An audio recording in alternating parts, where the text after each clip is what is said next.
오늘은 6장 7인을 떼시는 그 내용에 대한 것을 살펴보려고 하는데요. 요한계시록의 구조를 보면은 이 막간이라는 게 몇 군데 나옵니다.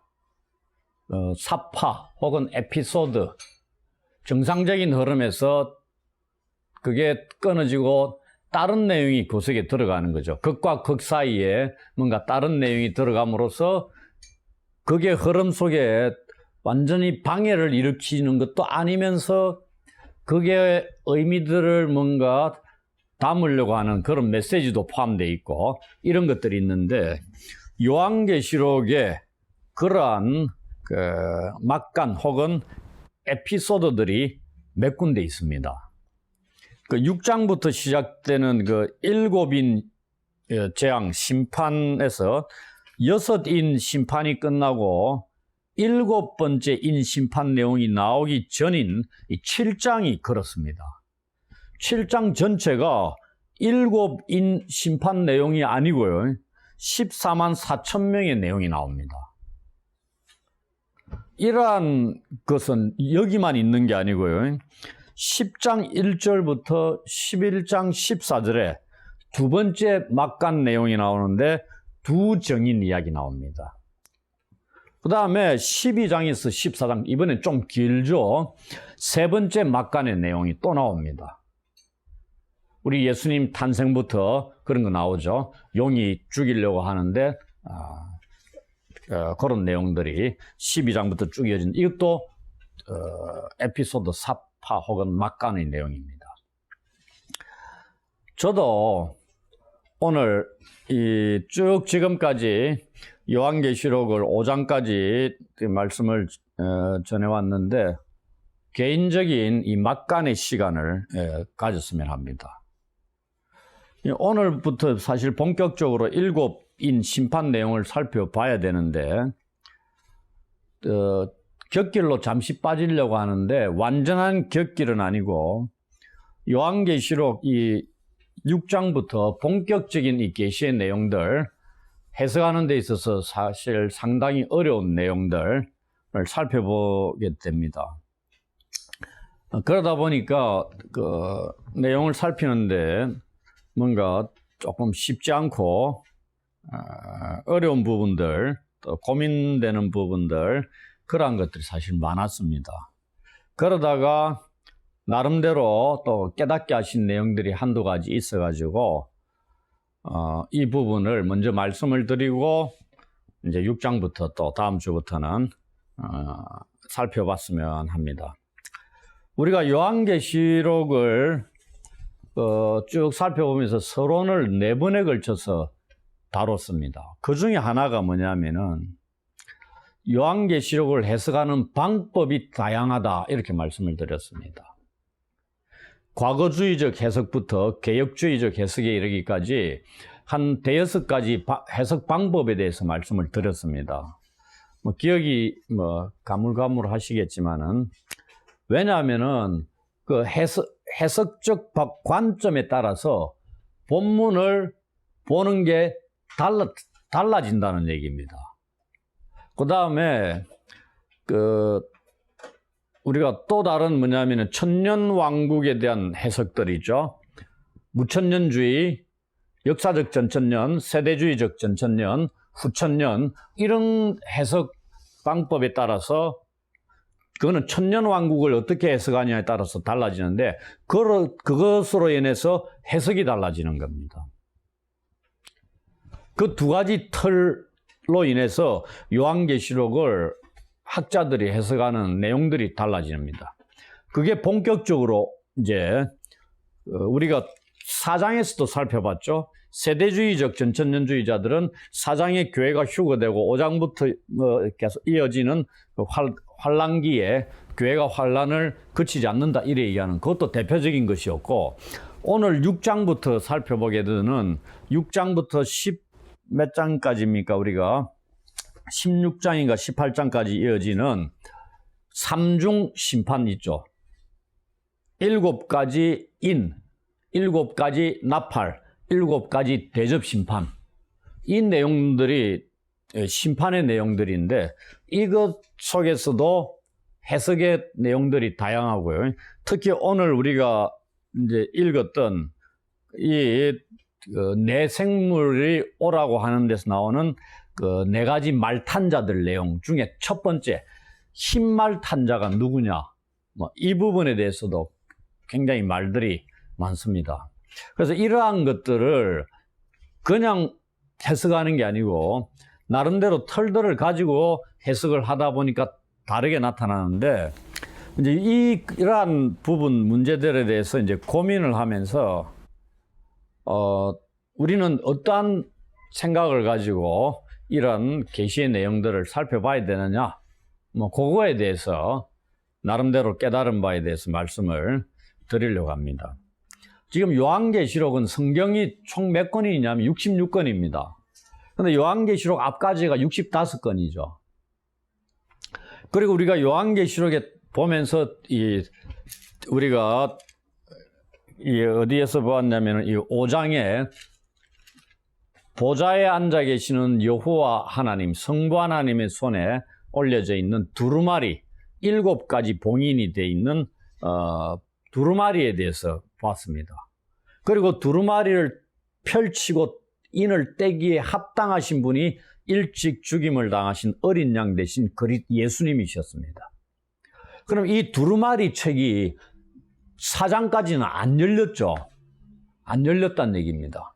이 4장 이후에 이제 5장에 예수님이 그것을 받아서 인을 떼기 시작합니다. 그러면서 펼쳐지는 게 6장부터 내용이거든요. 그래서 뭐냐면은 우리가 65권까지 구약 창세기부터 우리가 요한계시록 직전에 나와 있는 유다서까지의 내용, 이 내용들을 우리 그 성경에 기록이 되어 있고 알려져 있는 말씀들이죠. 그리고 이 66권째 요한계시록은 아직 다 이루어지지 않은 말씀들이 포함되어 있는 내용들이죠. 왜? 예수님의 재림도 이루어지지 않았고 새하늘과 새 땅, 천년왕국 이런 부분들도 아직 성취가 안 됐다고 보는 경우도 있고요. 그래서 이게 두루마리가 성부 하나님의 손에 있는 이 두루마리가 뭐냐? 우리가 말씀드린 것은 심판과 구원을 위한 하나님의 주권적 계획을 담고 있는 책이다. 이렇게 말씀을 드렸습니다. 이제 그게 펼쳐지는 겁니다. 그러니 심판과 구원에 대한 하나님의 주권, 하나님과 어린 양 대신 예수 그리스도의 주권적인, 왜냐하면 예수님이 떼셔서 실행에 옮기시는 분이니까 그 내용들을 이제 우리가 6장부터 살펴보게 되는 겁니다. 그런데 예수님이 2000년 전에 오심으로써 무엇이 시작됐냐면 종말이 시작이 되었다. 이렇게 얘기합니다. 그리고 성천하시고 난 이후에 하나님 보좌 우편에서 예수님이 이런 일을 하시는 겁니다. 이제 이런 부분들을 염두에 두고 각각의 해석 방법을 갖춘 자들이 6장의 이런 내용들도 하나하나 해석을 해나가는데 다르다 이 말입니다. 그러면은 하나의 사건을 두고 해석이 2개 이상씩 나눠져 있을 경우에 우리는 어떻게 봐야 되느냐, 뭐 이런 고민이 생기죠. 그런 부분들을 오늘 막간을 이용해 가지고 잠시 말씀을 드리고 다음 주에 6장의 이 내용을 말씀을 살펴보도록 하겠습니다. 제일 먼저가 뭐냐면 과거주의적 해석이다 이렇게 말씀을 드렸습니다. 이게 뭐냐면은 요한계시록 기록 연대를 주후 70년 이전으로 봅니다. 우리 기독교 역사 속에 주후 70년이 굉장히 중요한 겁니다. 그 해에 뭐가 있었냐면은 예루살렘이 멸망합니다. 예루살렘 성전이 무너진다 이 말입니다. 그게 우리가 뭐 전과 후를 나누는 분기점이 되는데 예루살렘 성전이 멸망하는 그게 역사상 기독교 역사상 전과 후를 나누는 아주 중요한 내용들입니다. 이 과거주의자들은 이 요한계시록 우리는 지금 AD 주후 95년 그 언저리에 기록된 거다. 그러면 로마 황제가 누구 때냐? 도미티아누스 황제 때입니다.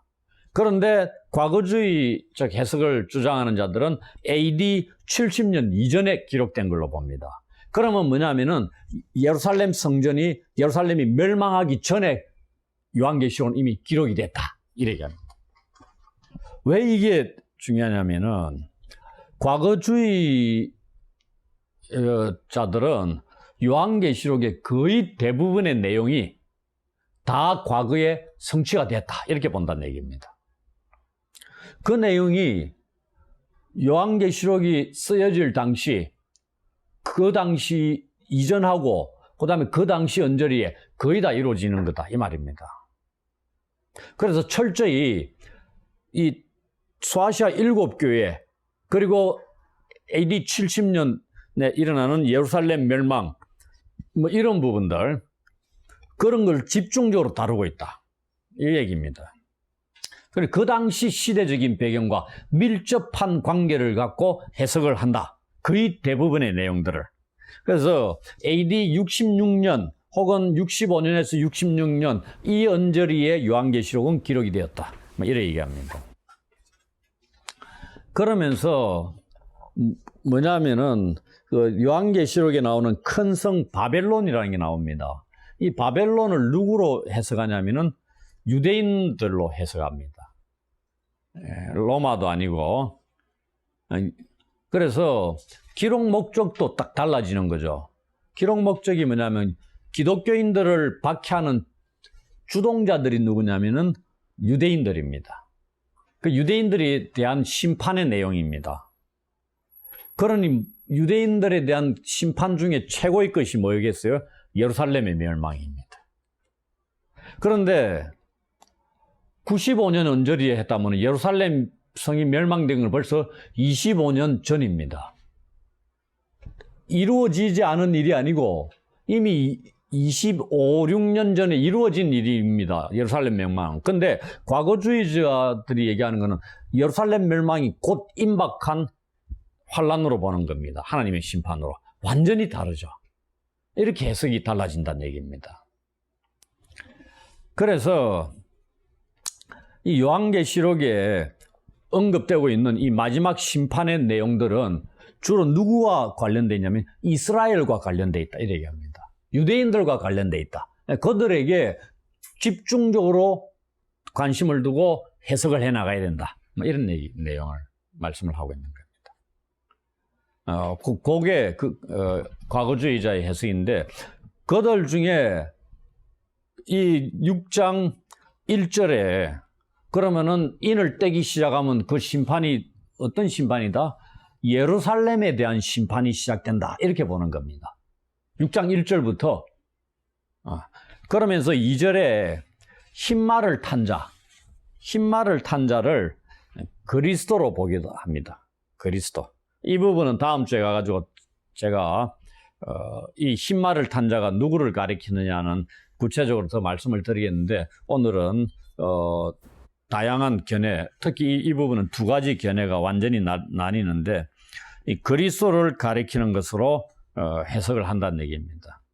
나머지 것들은 붉은 말, 이거는 전쟁이고 검은 말은 기아, 이렇게 굶어 죽는 식량난을 겪는 뭐 이런 것들이 나옵니다. 그거는 이제 뭐 별 크게 문제가 되는 것은 아닌데, 그리고 일곱 인, 일곱 나팔, 일곱 대접 심판이 삼중적으로 7가지가 계속 이어지는 거죠. 이것을 이들이 뭐라고 과거주의자들 해석에 근거하면은 뭐냐면은 동일한 사건이다. 이 7가지, 3가지가 동일한 사건이 반복되는 거다. 뭐 이렇게 얘기합니다. 그러면서 주로 누구를 대상으로? 음녀 바벨론을 대상으로. 그럼 이 바벨론이 뭐 누구겠어요? 주로 이스라엘, 배역한, 배교한 이스라엘 유대인들을 가리키는 뭐 그런 것으로 해석을 하는 겁니다. 그리고 이 7가지 인 심판이 누구를 향한 거냐면 그 당시 교회를 박해하던 유대인들을 향한 것이다. 뭐 이렇게 해석합니다. 7가지 심판이, 인심판이, 뭐 그렇게 얘기를 하는 거거든요. 대충 요 정도로 하고, 그 다음에 그 미래주의적 해석이라고 있습니다. 여기에는 2가지 관점이 있는데, 하나는 세대주의적 미래주의입니다.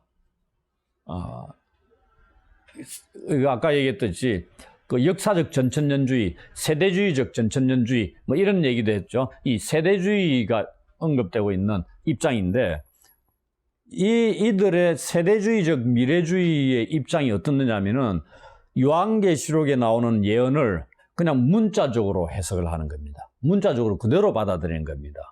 그 다음에 이 사건들은 미래에 일어날 사건들을 역사적 순서로 보여주는 거다. 이렇게 아주 독특한 겁니다.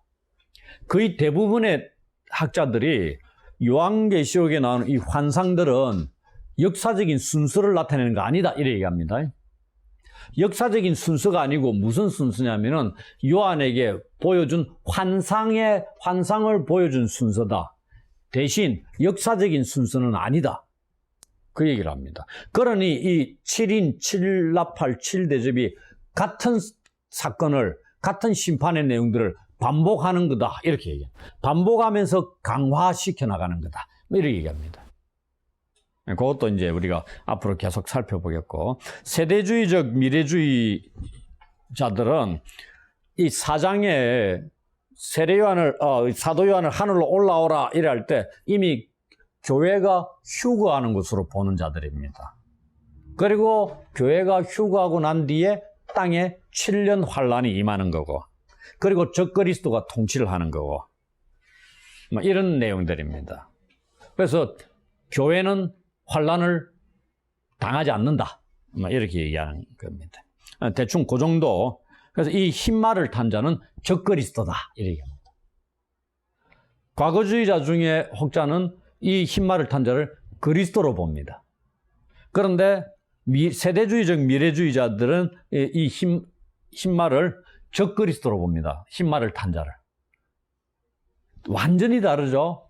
한쪽은 그리스도를 보고 한쪽은 적그리스도로 해석한다는 얘기입니다. 이렇게 달라집니다. 그 둘 중에 하나만 맞는 겁니다. 우리가 확인은 불가능하겠지만은 이 부분도 우리가 고민하면서 나름대로 근거를 가지고 살펴봐야 될 그런 내용입니다. 그리고 6장부터 18장의 이 심판, 3중 심판은 이 땅에 남아있는 자들이 당하는 거지 교회와 그리스도인들은 당하지 않는다. 이렇게 얘기합니다. 그렇게 보시고, 그 다음에 또 어떤 견해가 있었냐면 절충주의적 해석이라 이렇게 말씀을 드렸습니다. 왜냐하면은 요한계시록을 접근하는 해석 방법들 중에 하나만 가지고는 해석이 하는 게 안 되는 것들이 많더라. 이렇게 찾아낸 겁니다. 그러다 보니까 2개 이상씩을 합한 겁니다. 이 부분에서는 이걸 봐야 되고 저 부분에서 저걸 봐야 되고, 그래서 2개, 3개를 같이 가져와서 해석을 하는 겁니다. 이게 절충주의적 해석 방법입니다. 훨씬 더 장점이 있을 수 있겠죠. 이들이 얘기하는 거는 이제 뭐냐면은 여기 인심판에 나오는 이 사건들이 있죠. 인심판. 이거는 뭐냐면은 즉시 일어나는 겁니다. 세월이 수백 년, 수천 년 지나가 일어나는 게 아니고, 이 사도 요한이 계시를 환상을 봤잖아요. 그리고 소아시아 7교회 이제 다 전달하잖아요. 그 즉시 일어나는 거다는 얘기입니다. 시간적으로. 아주 빠르게 일어난다는 얘기입니다. 그럼 어디까지? 그때부터 시작이 되는 겁니다. 1세기부터. 이 인심판이 1세기부터 시작이 돼가지고 예수님 다시 오실 때까지 계속된다. 이 얘기입니다. 이들 중에 그 학자가 빌이라는, G.K. 빌이라는 학자는 이렇게 보는 겁니다. 그러면서 6장 1절부터 8절, 그러면은 이 사람은 우리가 요한계시록은 구약 배경을 모르면 해석하기 어렵다 얘기하는데, 여기 6장 1절로 8절 이 계시의 내용, 환상의 구약적인 배경을 한 3군데 찾습니다. 스가랴 6장 1절부터 8절, 에스겔 14장 12절부터 23절, 레위기 26장 18절에서 28절. 이러한 구약의 본문들을 증거 본문으로 제시를 하면서 해석을 한다 이 말입니다. 스가랴 6장 1절부터 8절에 보면 어떤 내용이 있냐면은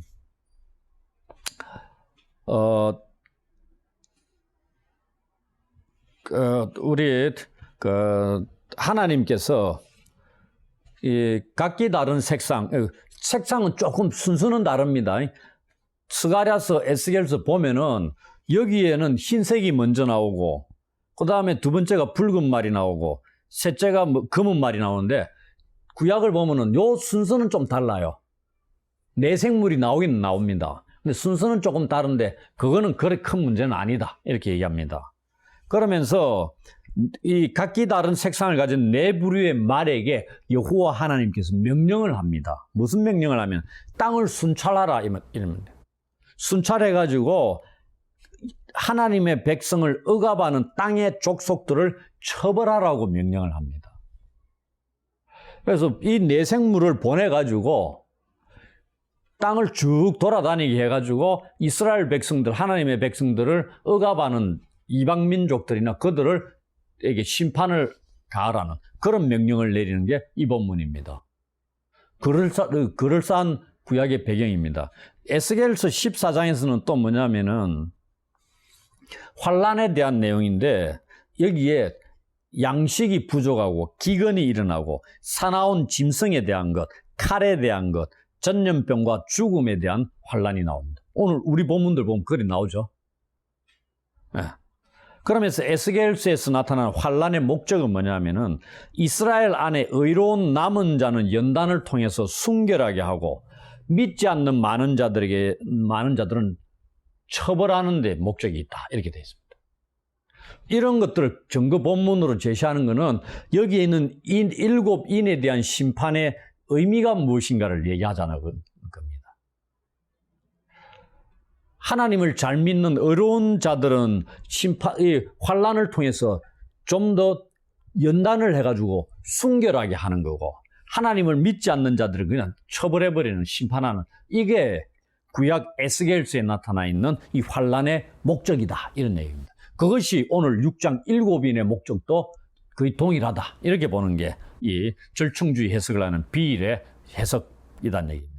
레위기 26장 18절부터 28절 여기의 내용들은 어떤 거냐면은 레위기니까 광야 내용이겠죠. 하나님께서 광야 이스라엘 백성들에게 우상 숭배하는 자들을 어떻게 처벌하실지 경고하는 내용입니다.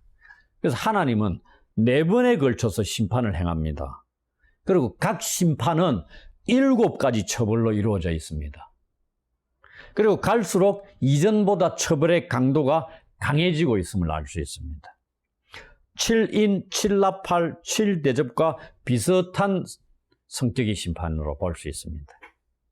그래서 이러한 구약 본문들 배경으로 삼아가지고 얘기를 한다 이 말입니다. 그러면서 6장 9절부터 11절에 보면은 우리가 읽지는 않았지만 이 5째 인 뗄 때 일어난 현상, 이미 순교한 자들, 영광 속에 들어간 성도들 얘기입니다. 인심판에 묘사된 이 네 환란을 5째 인을 떼니까 4번째 인까지의 심판 그걸 모두 거친 것으로 생각한다는 얘기입니다.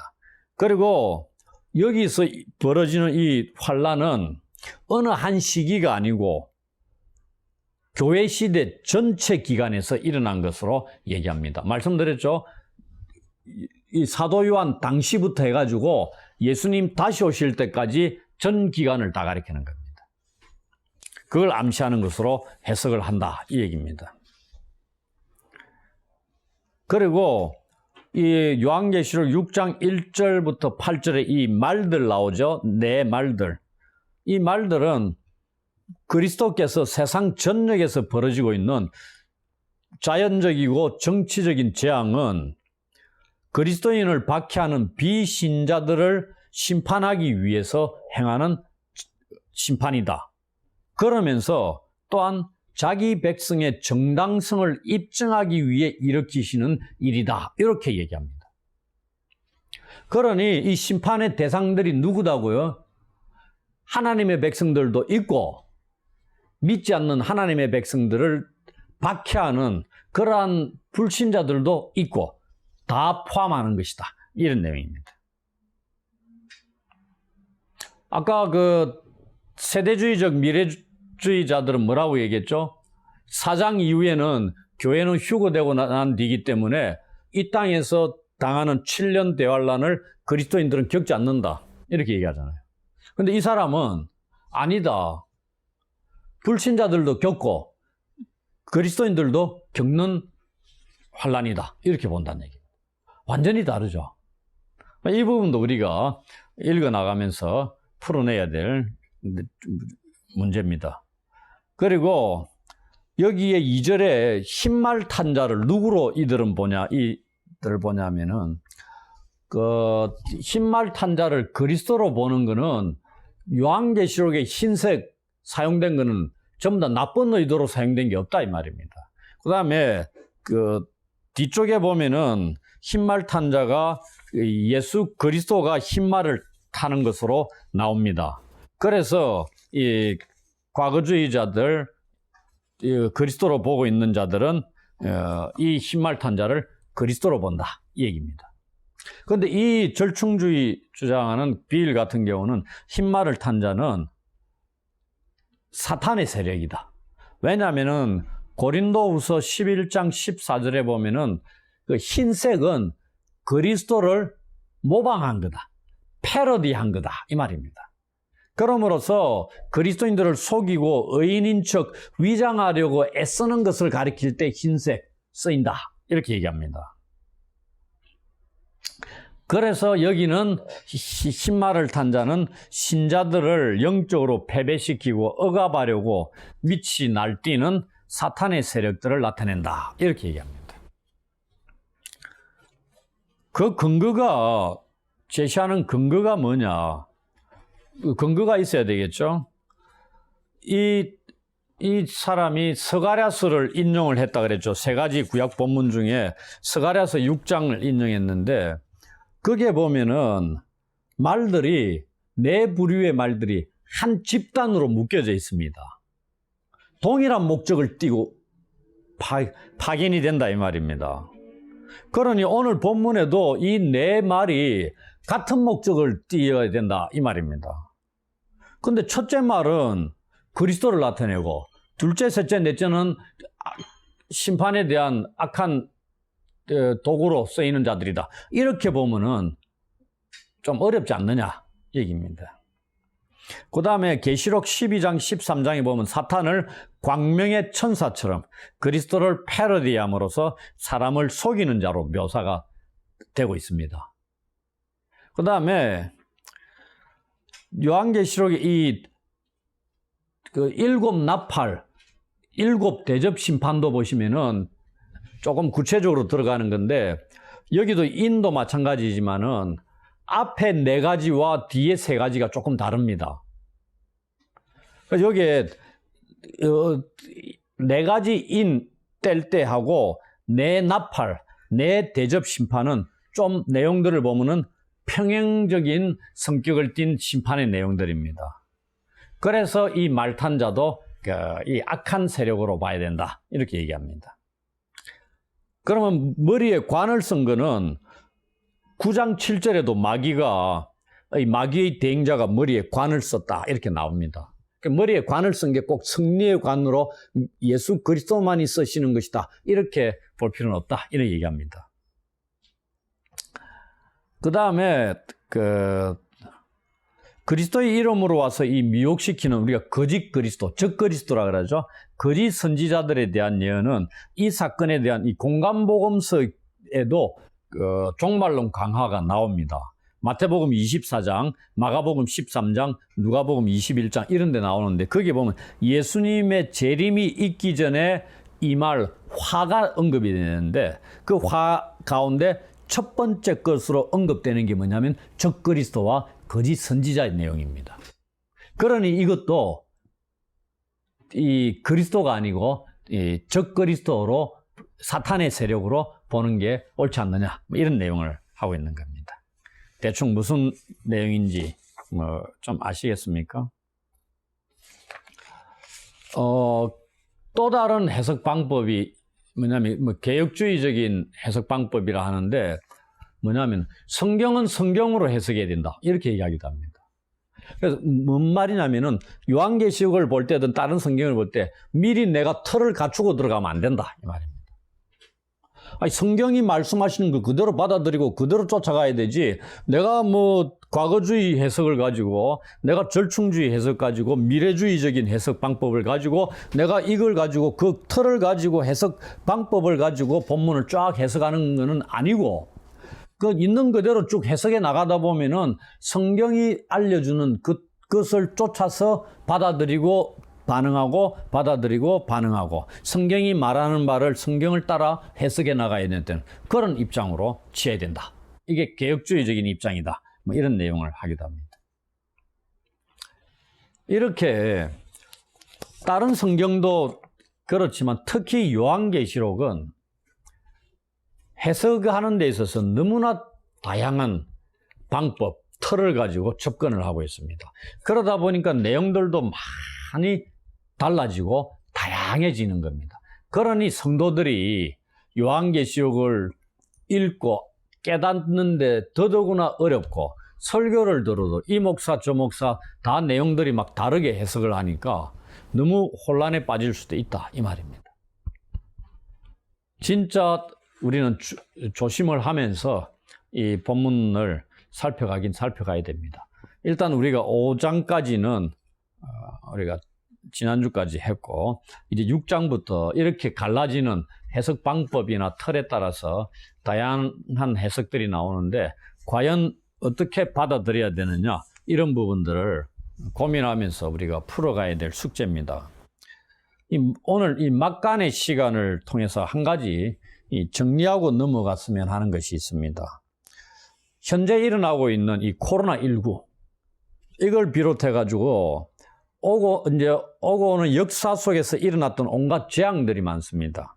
전쟁이 있었고요, 기근들이 있고 질병, 전염병들 같은 것들이 있습니다. 이러한 것들을 어떻게 해석할 수 있는가 하는 신학적이고 도덕적인 문제에 대한 힌트를 얻을 수 있습니다. 오늘 제가 드린 이 말씀들 속에서 이게 역사적으로 일어나는 이 사건들이 어떤 의미를 담고 있느냐, 이런 부분들은 조금 어려운 말씀은 신정론하고 관련되어 있습니다. 하나님의 다스림, 하나님의 성품과 심판에 대한 그런 주제입니다. 하나님이 역사를 주관하시는데 거기에 대해서 우리가 온갖 사건들이 일어나는데 그 사건들을 어떻게 봐야 되느냐, 이 얘기입니다. 그거에 대해서 몇 가지만 말씀을 드리고 정리를 할게요. 하나님의 심판은 지금 이런 재앙들, 오늘 6장 1절부터 우리가 8절까지 읽고 해석은 안 했는데 이게 심판의 내용입니다. 지금 6장부터 쭉 이어지는 건 심판의 내용입니다. 이 재앙들이 심판인데, 이게 보면은 이 6장 4절 같은 경우는 전쟁입니다. 서로 칼을 가지고 서로 죽이는 것, 그게 뭐겠어요? 그건 전쟁입니다. 나라와 나라 간의 전쟁이고 국가 안에서의 시민 전쟁이고 뭐 이런 전쟁입니다. 평화가 깨어지는 겁니다. 그리고 이 셋째인을 떼는 거는 이 기근입니다. 여기 보면은 그 곡식 값이 평소보다 한 10배 가까이 뛰어오르는 그런 현상이 벌어지는 겁니다. 이런 것들이 지금 요한계시록 6장에서는 뭘로 본다고요? 하나님의 심판으로 보는 겁니다. 그 다음에 뒤에 나오면은 흉년, 이런 것도, 그 다음에 사망, 구약 같은데 전염병, 뭐 이런 것들이 하나님의 심판의 내용으로 언급되고 있다는 얘기입니다. 그러면 하나님의 심판은 하나님의 의로우신 성품을 계시하는 겁니다. 하나님이 심심해가 심판하시는 게 아니고요, 기분 나빠가 아무렇게나 하늘에서 번개를 내리쳐가지고 기분 나빠가지고 복불복으로 사람을 죽이고 나라를 멸망시, 이게 아니다 이 말입니다. 하나님은 의로우신 분이에요. 공의로우신 분입니다. 심판을 행하실 때 명확한 근거를 가지고 합당하게 행하신다 이 말입니다. 온 땅을 다스리는 주권자이신 하나님, 그분이 심판자 역할을 하시는 겁니다. 그러니 그 하나님의 진노에 의한 심판은 뭐다? 세상에서 벌어지고 있는 악에 대한 필연적인 하나님의 반응으로 심판이 행해진다. 이렇게 봐야 된다는 얘기입니다.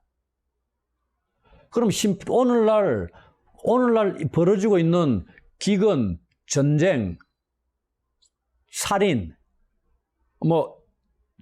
질병, 이런 것들도 우리가 하나님이 역사를 주관하시는 분이라는 걸 받아들이면은 우연히 일어난다고 얘기하면 안 되죠. 그리고 지구온난화 때문에 전부 다 벌어지는 거다. 이렇게 다 얘기하죠. 그러니까 자연적인 현상의 결과다. 이렇게 얘기합니다. 그러니까 하나님은 없는 겁니다.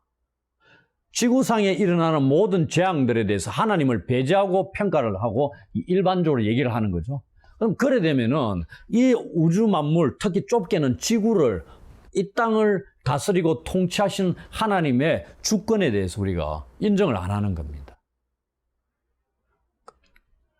이게 신정론이고 오늘부터 살펴보게 될 이 내용들을 가지고 현재 우리가 접하고 있는 것들에 대해서 나름대로 평가를 할 수 있어야 된다는 얘기입니다. 그냥 잘못해가지고 인간이 욕심 가지고 잘못해가 벌어진 일이다. 코로나19도 그런 거야. 이 바이러스인데 무슨 하나님이 심판으로 생각하느냐. 그리스도인들도 죽지 않느냐 이렇게 얘기하잖아요. 방금 얘기했죠. 이 심판이 그리스도인들에게나 비그리스도인들에게나 같이 임하는 걸로 해석하는 자들도 있다 얘기했습니다. 그 다음에 그래서 이 인나팔 대접 심판은 철저히 하나님의 공의로우신 심판입니다. 그럼 여기 어떻게 반응해야 돼요? 성경에서도 계시록에서 나옵니다. 살기 위해서 회개해야 됩니다. 하나님을 경배해야 됩니다. 돌아서서. 그래 안 하면은 멸망합니다. 결과는 뻔해요. 두 번째, 하나님의 심판은 이 땅에 거하는 자들에게 주어지는 심판이죠. 하늘에 있는 하나님 나라에 있는 자들에게 심판하는 게 아니고 땅에 거하는 자들에게 행하는 겁니다. 그러면은 그들의 부패와 하나님의 회개를 요청하는 그러한 말씀에 거절하는 것으로 말미암아 주어지는 심판이다 이 얘기입니다.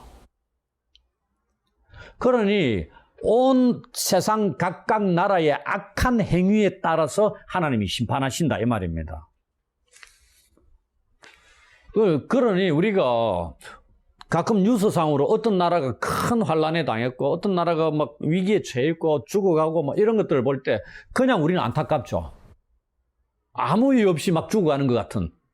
근데 우리는 모르는 겁니다. 모르는데 전반적으로 보면 그냥 죽는 건 아니다는 얘기입니다.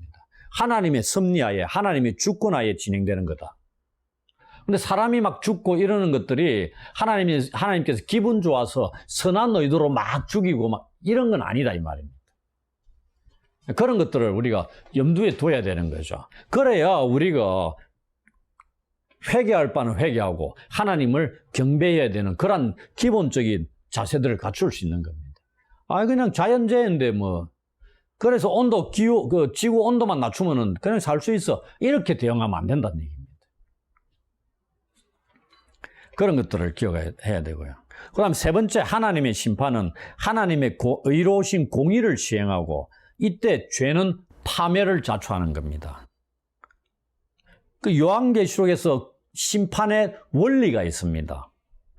그게 뭐냐면 2장 23절에 보면 내가 너희 각 사람의 행위대로 갚아주리라 이런 말입니다. 이 주제는 심은 대로 거두리라 이런 말도 있죠. 구약 성경이나 신약 성경이나 똑같습니다. 행위대로 하나님이 갚아주십니다. 그러니 악한 일을 행했기 때문에 심판을 받는 겁니다. 당연하죠. 예수님을 믿음으로 그 믿음을 굳게 지킨 자는 하나님께서 복을 받고 그렇게 되는 거다는 얘기입니다. 그 얘기를 그러면은 그 환란은 이 잘 믿는 사람들이 왜 환란을 당하느냐? 아까 얘기했죠. 정금같이 나오리라. 순결하게 되게 하는 그런 겁니다. 우리가 로마서 5장 2절 3절에 보면 환난은 인내를, 인내는 연단을, 연단은 소망을 이룬다 이런 말씀이 있습니다. 이게 우리한테 해당되는 말씀입니다. 환난이 없는 게 아니죠. 이 땅의 환난을 그리스도인들도 거친다 이렇게 하잖아요. 통과해야 된다 이런 말씀하잖아요. 그럼 환난 때 어떻게 믿음을 굳게 지키면서 인내하고 연단을 통해서 순결한 자들로 나오게 된다. 이런 내용입니다. 그 다음 마지막 네 번째 하나님의 심판은 하나님이 의인들을 정당화하시는 것에서 입증이 됩니다. 그게 우리가 다섯째 인을 뗄 때 이런 그 아래에 하나님의 말씀과 증거로 죽임을 당한 영혼들이 제단에서 부르짖는 겁니다. 우리 피를 갚아주시기 위해서는 이 땅에 거하는 자들을 심판하셔야 된다 이렇게 얘기합니다.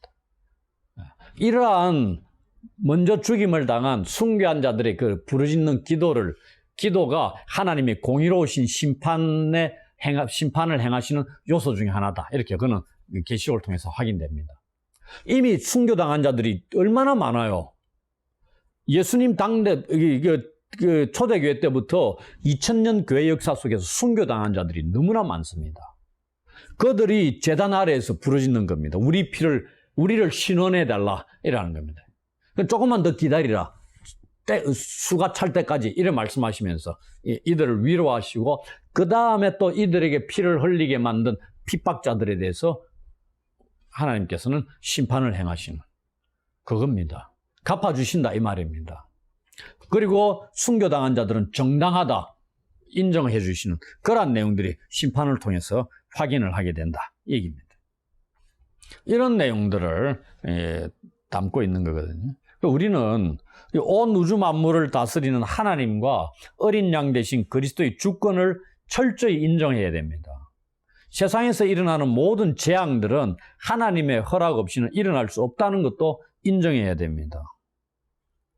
요한복음 제가 이 6장부터 해나가는 데 있어서 힌트를 얻은 게 뭐냐면은 요한복음 14장 2절 3절에 보면 무슨 내용이 나오냐면은 예수님께서 아버지 집에 제자들이 거할 거처를 예비하러 간다고 말씀합니다. 가서 거처를 예비하면은 다시 오셔서 제자들을 거리로 데려가실 것이라고 약속을 하십니다. 이에 비추어서 저는 이 칠중 심판 이것을 예수님께서 자기 백성들의 거처를 예비하는 과정으로 볼 수도 있지 않겠나 이렇게 생각을 합니다.